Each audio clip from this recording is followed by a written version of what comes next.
Hello friends, today I am going to discuss how to judge educational prospects in a horoscope using Krishnamurti Paddhati. The topics that we are going to cover are higher education, no education, scholarship, study abroad, getting admission to a good college, what kind of subject one is going to study, whether one will be an intelligent or a lazy student, and finally one of the things that I have on my mind is the Nipun Yoga. Before we get on to Krishnamurti's rule for assessing the educational prospects in a horoscope, one of the thumb rule that we have from Shri Krishnamurti, and that thumb rule is that majority of the planets signifying 1, 1, 2, 3, 6, 10, 11. These houses will create opportunity to earn money, win in competition, fulfillment of desires, overall success is indicated. This is a very important rule in Krishnamurti's Paddhati, and you should never lose sight of this rule. This rule will come to your rescue every time you are judging a horoscope for whatever reason. Now let's move on to the educational prospects. Now most of the time, I would say the 70% of the time, the question from from a parent about the educational prospects of his son or daughter would be around what is typically called as a deterministic education. Let me explain you what this deterministic education means. A deterministic education means that you put your kids into a schooling system, into an education system, which is more like a manufacturing assembly line. So you put your kids into an assembly line, a manufacturing assembly line, that's your university and college. And what is the outcome? The outcome is doctor, engineer, accountant, scientist, IS clerks, white collar job, blue collar job. So this is typically called a deterministic education. And let me give you an example that to make things more clear, that how the career or the future of the kids are decided ahead of time because of this whole deterministic education setup. So let's take this example of a kid. He or she is able to join an IIT in India. You know, IITs are one of the most premier institutes, educational institutes back in India, and getting admitted into one of those institutions is a very tough task. So let's say a kid gets admitted into one of the such institutions, an IIT. And now look at how this whole deterministic setup starts working in favor of that kid. When that kid comes out of the college, immediately he or she is able to find a job with good income. And after devoting some time, then most probably 60-70% of these people who or these students who come out of these premium college or institutions, they go to US on a for higher studies or on a work visa, and then they are given an opportunity to work in a multinational corporation in one of the American cities, and they earn more money, and with more money they are able to buy a house, they are able to buy a good car, and then finally they are able to settle into a nice family life with kids. So this is what is the whole deterministic education does. When your kid is like maybe 18 or 19 years old, and one is able to one is fortunate enough to get an admission into one of these institutes, then this outcome is almost certain. So this is a typical concern or a question or a curiosity on the minds of the parents, that is around this whole deterministic education setup. Now let's look at what is needed, what it takes to get into this whole deterministic setup and come out successful. Now the very first thing is that one should be intelligent enough. One should be a good student and intelligent enough, sharp-minded, so that one is able to clear a competitive exam. And these are highly competitive exams. So the whole story of this deterministic education will start with one having a good studious habits. Okay, and let's look at some of the standard rule from the KP. What Krishnamurti has to say. So Krishnamurti says that the third and the fifth house shows one's native intelligence, how intelligent a kid is, and fourth house indicates one's regular attendance to a school or a college and study year after study. So there is an institution, there is a college or a university. The fourth house indicates that particular institution, or a school or a college. And fourth house also indicates the study habits, that how a particular student is fond of devoting time to study his books or her books. And then the significator of the ninth house gives taste and chance to study further. So this is what a basic Krishnamurti's rule is around the educational prospects. So if you want to sum it up, then 4 and 9, these are the primary houses for education. They indicate that one will be able to acquire admission, one will be able to get an admission into a formal school or a college, and will have an opportunity to have higher education. And 11th is a generally a house of success in the Krishnamurti Paddhati. So 4, 9, 11. This combination is the winning combination. This combination is always good for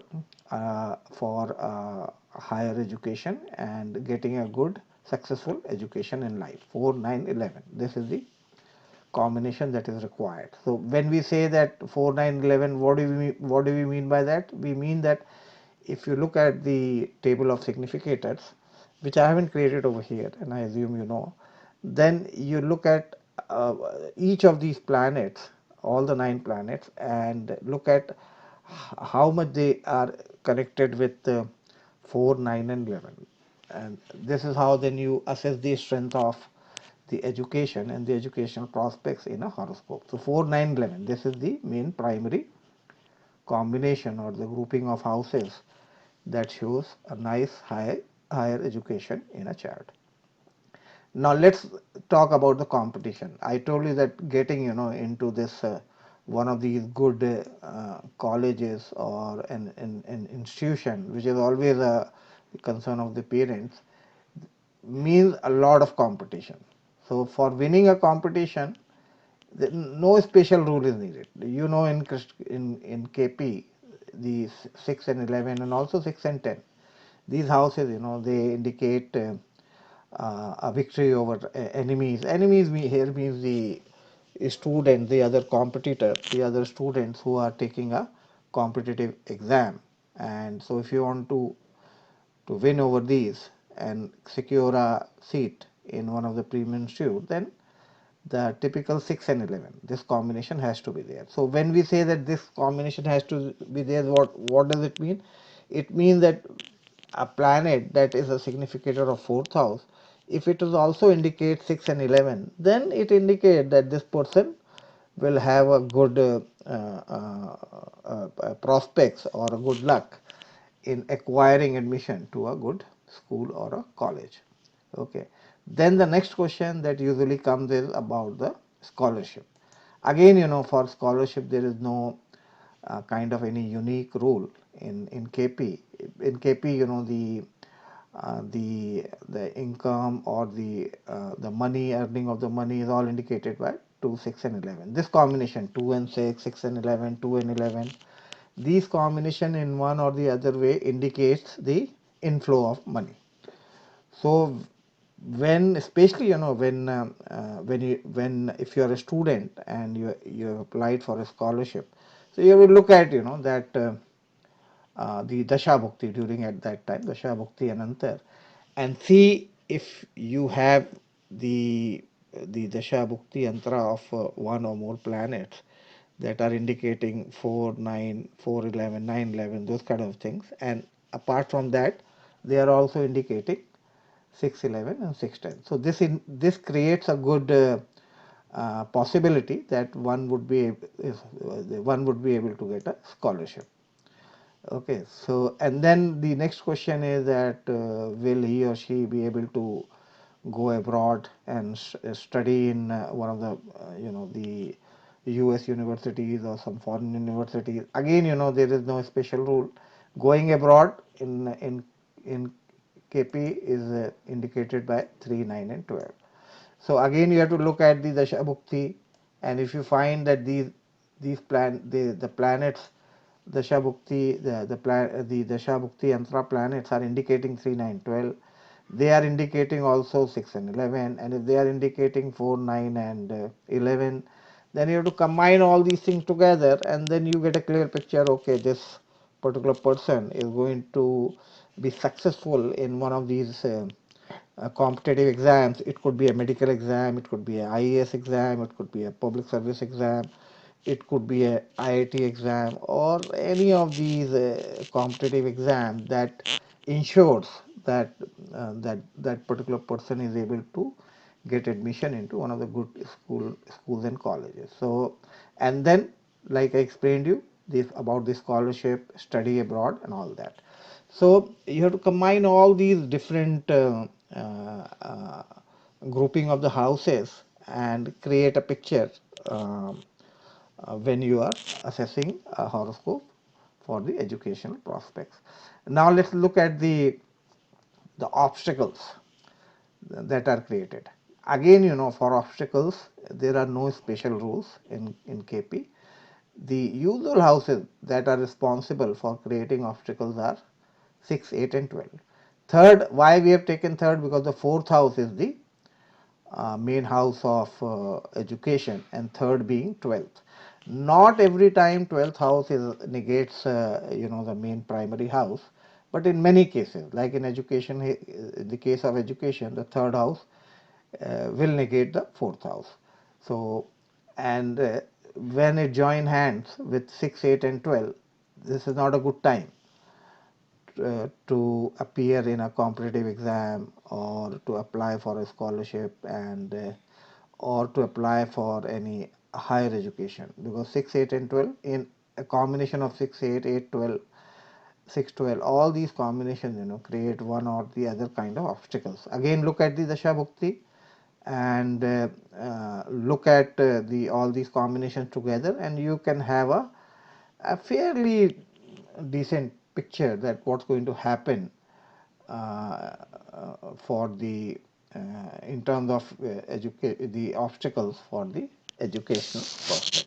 Now, if the the chart if the chart time is correct or accurate, if the chart time is accurate, then you have to make use of the cusp and their sublots as well. Why I have mentioned this is because these days, when these students or these kids, when they approach you, or their parents when they approach with the horoscope of their kids, and they want to get it assessed from the education point of view, most of these birth would have had happened maybe 20 years ago and all that. And so you can be sure that most of these horoscopes should be having an accurate time of birth. And when you have an accurate time of birth, then you should not ignore the what is typically called as the cuspal role of the cuspal sublots. That's very important. So I have given you the basic rules of how to judge educational prospects in a horoscope using Krishnamurti Paddhati as a KP astrology. And this is the summary, the 4, 9, 3, 5, 6, 8, 12, I have already explained you. Generally 6, 8, 12 means bad. When this 6, 8, 12 gets attached to the 4th house, 9th house, then it creates, the bad effects for the education related matters, and especially at the time of the Shabukti, when somebody is trying to look for higher education, or one is trying to appear in some important competition. And 2610 is good for all kind of recognition also. So people, they get awarded for various kind of achievement or accomplishment during their college days. So that all depends on 2610. And I would also add, the house 1, because 1 and 10, 10 and 1, these houses indicate some kind of a recognition. So again, if that kind of a dasha bhukti yantara is running and you have this combination, then you can say, okay, this is a good time for this particular student, and he or she might be able to get some kind of a award, or would be recognized by the college, or would come out with flying colors, those kind of thing. And 3 9 12, that I already indicated, means going abroad. So when you club this thing, 3 9 12 grouping with the houses that indicate education, those two grouping, so then you can easily assess that, okay, this person can go, or is likely to go to a foreign country and get admitted there. Now the next tough thing is the subjects. The question is that what one should study. Okay, now this is a very kind of a difficult and challenging thing to assess, not only in KP, even generally, because there are so many subjects, and these days there are hundreds and hundreds of subjects. It's so difficult to find a combination that would that you can just pick it up and say that, okay, this particular person is going to study this particular subject. But some of the basic stuff that I have mentioned over here, the Jupiter Mercury, they represent accounts, writing, and even fondness for spiritual education. People who read the Shastras or the Vedanta and all that in a formal setup. So that is all indicated by Jupiter Mercury. Even if you have a fondness for learning astrology, that's also indicated by Jupiter Mercury. So, and accounts and all these things are also indicated by Jupiter Mercury. Mars and Mercury, see, these are not some a very stubborn kind of a rule. I'm just giving you a general picture over here. You will be able to find some more detail in Krishnamurti's own books. Mars Mercury will indicate engineering. Mars Venus also indicates other type of engineering. Just the engineering alone has so many different branches that you need so many different kind of a combination. Then Rahu is not bad for education. Rahu in fact indicates very advanced kind of uh, science related topics, and like if you are somebody studying about atomic energy, or those physics of the black holes, those kind of things. So Rahu gives that kind of a mindset and the opportunity also. Similarly Ketu also gives very advanced kind of opportunity to study advanced kind of medicine. Like these days people are studying about these coronavirus and all these things, and I'm not sure, but seems like Ketu might be responsible for those kind of studies, some offbeat, off the track, those kind of studies. Sun is called the Dhanvantari.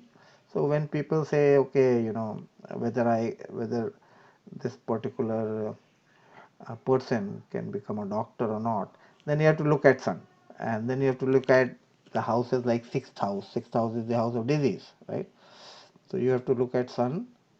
That's a Dhanvantari, the presiding god for the doctors, and then the sixth house, which usually indicates the disease. So you have to combine these two.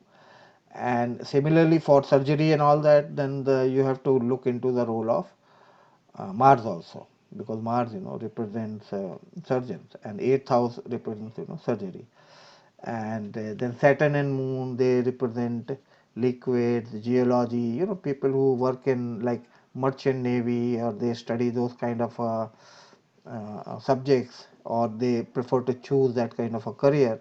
So all these planets have so many, different things to represent in terms of subjects, and this is a very staggering, kind of area, the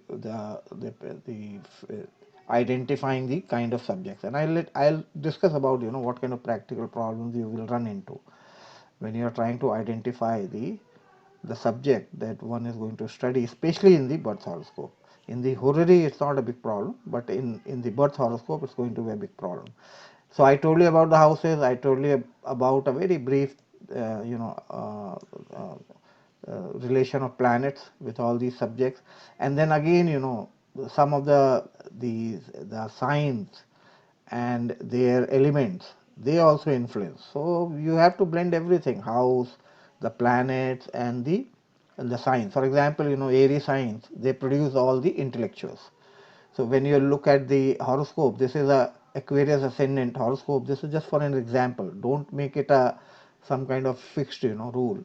I'm just trying to explain that when you're judging an horoscope, then how you have to look at various kind of components, various kind of angles to make a uh, uh, to make a study and reach some kind of a conclusion. For Aquarius ascendant, if you look at the fourth and the ninth house, so you find that both these houses are ruled by Venus, and Aries signs that they tend to produce more, intelligent or intellectual or scientist, research minded, that kind of person.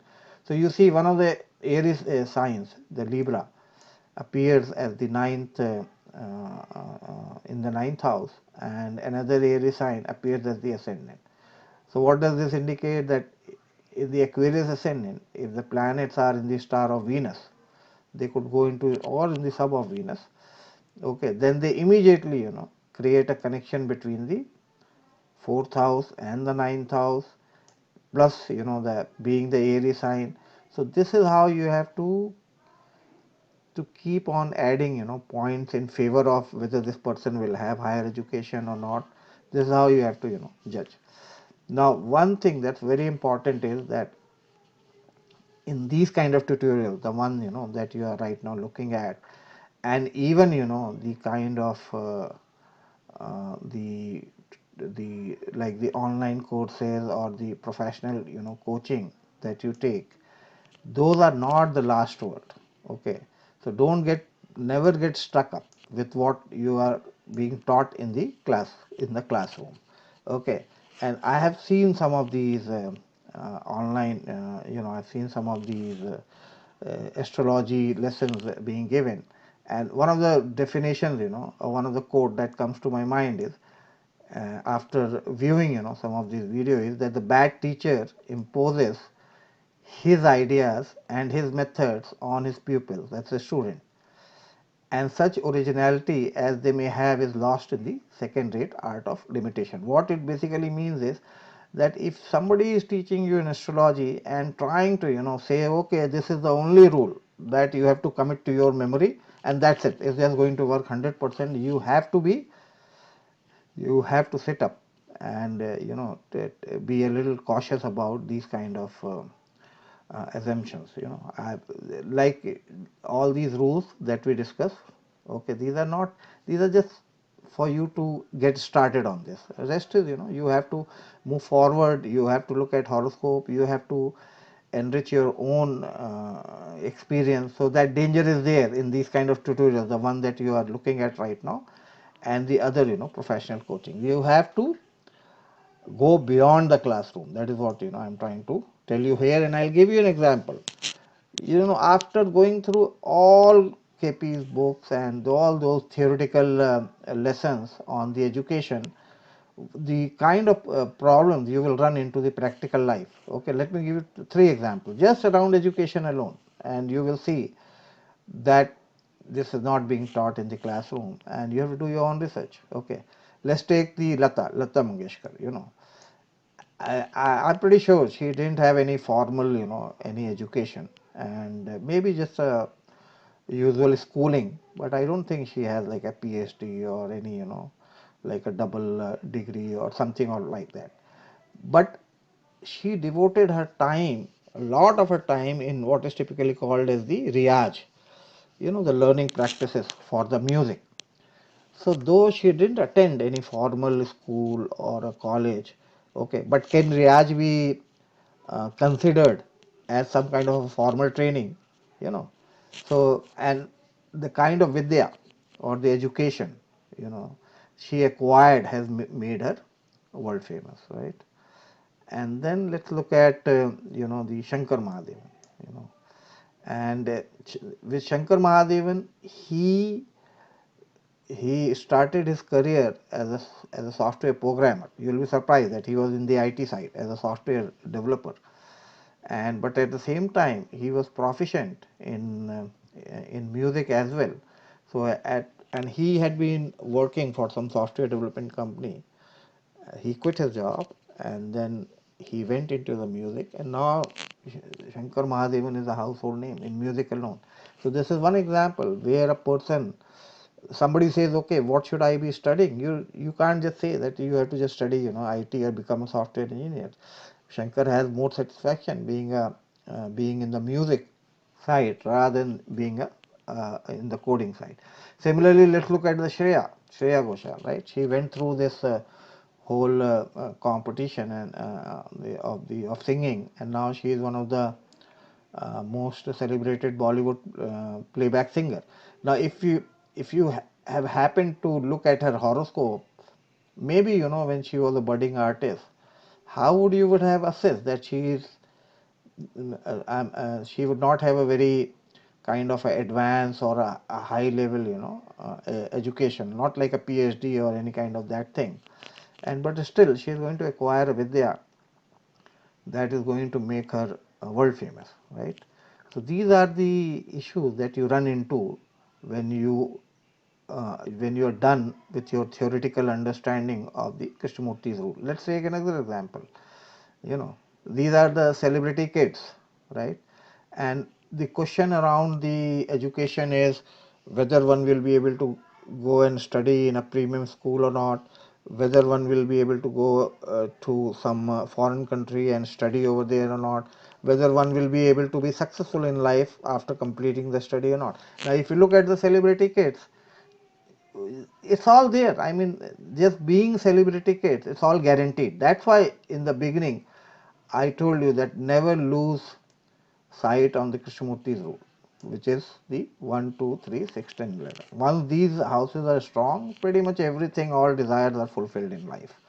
Okay, and so you won't find any, or you might find in some of the, see, I'm not criticizing them, I'm just saying that in some celebrity kids you might find some higher education yogas as per KP, but most of the time, just being celebrity kid itself is a passport for all kind of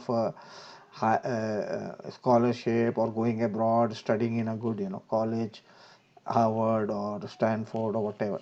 Let's look at another third example that you are going to get stuck up, and you have to devote your time in thinking that if you are looking at this kind of a horoscope, how you are going to assess this from the KP's rule of education and learning, and you might have heard about these gifted child. You hear that somebody is able to recite at a very young age, somebody is able to recite whole Gita, or somebody is able to recite some Ramayana at a very early age, and usually it is attributed to some punya from the rebirth or from the previous birth, those kind of thing. Okay, but this is actually a disease. In some cases it's actually a disease, and it's called the autism. Okay, so see, autism is a developmental disorder, so it's a disease. But sometimes this disease produces a very genius kind of kids. So there is a connection between this disease and producing the some kind of genius kind of kids. Okay, and so let's look at if you go to the YouTube and you just type this child genius autism, you will come across several videos. These are all young kids. Okay, somebody is very good at maths at a very young age, somebody is extremely good at playing some instrument, and so those kind of things. They don't have any higher education or nothing, but they are genius, they are gifted. So how do you really relate a disease with higher education? You see, you run into these kind of challenges. So you have to do, your own learning. You have to do your own research. That is what is meant by learning beyond the classroom. So we discuss about, the bad teacher. Bad teacher is one that says that here are the KP rules, here are the combination, and these are final. Those are the bad teacher. Good teacher is what? A good teacher can inspire hope, ignite the imagination, and instill a love of learning. You yourself can be a good teacher. And for that, there is one yoga or one combination that Krishnamurti has mentioned in his book, and it's called the Nipun yoga. What does Nipun mean? Nipun means one who is proficient in some kind of a subject, one who has some good grasp or understanding of a subject. And one of the rules that Krishnamurti has casually mentioned is that Sun conjunction with Mercury or in the constellation or sub of Mercury causes Nipun Yoga. I am a little doubtful about Sun in the constellation of Mercury, because every year whenever Sun enters into about maybe 15 or 16 degree of Cancer or Scorpio or Pisces, then Sun is going to go into the constellation of or in the star of Mercury. So I don't think during those days invariably everybody has a Nipun yoga. But this is an indication from Krishnamurti about how to go beyond the house combination and investigate further into finding out that if a person is going to be proficient or might have a liking for a particular subject. And that's what I'm going to discuss in my next video. But in next video, what we'll do is first we'll discuss the uh, Krishnamurti's own horoscope. He himself was a genius, gifted astrologer, and second, this is one of the rule in Krishnamurti that I will make use of in my next video, where he has said that the subject or desire to read a subject is indicated by the third house, and the significator of the ninth house gives taste and chance to study further. So what we are going to do is we are going to look at the Nipun Yoga in the light of the third and the ninth house. But this I am going to do in my next video as a part of how we can go beyond the mundane grouping of houses in Krishnamurti and may be able to find something more interesting. So that's all in this video, and I will be uploading the next video as soon as possible. Please don't send me reminders, and the best thing is to just subscribe, and when I upload you will get a notification. That's all in this video. Thank you for watching.